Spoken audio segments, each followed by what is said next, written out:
তো দেখতে দেখতে দিনটা চলেই এলো, যেদিন ছিল আমাদের সরস্বতী মায়ের বিসর্জন।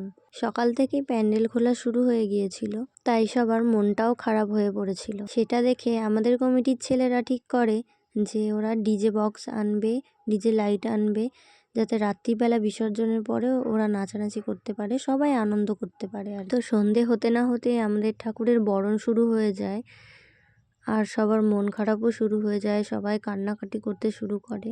তারপর বরণ শেষ করে শুরু হয় সিঁদুর খেলা, দিয়ে ব্যাম পার্টি চলে আসে। ব্যাম পার্টির লোকেরা চলে আসে, তাই জন্য আমাদের ঠাকুরটাকে ভ্যানের ওপর তুলে নেওয়া হয়।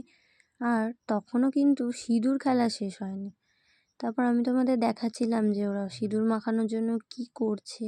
আবারও একটা গোটা বছর অপেক্ষা করতে হবে এই দিনগুলো ফিরে পাওয়ার জন্য। তো বিসর্জনের পার্ট 2 ভিডিও দেখার জন্য চ্যানেলটা তাড়াতাড়ি সাবস্ক্রাইব করে ফেলো, আরও অনেক নতুন নতুন ভিডিও দেখার জন্য।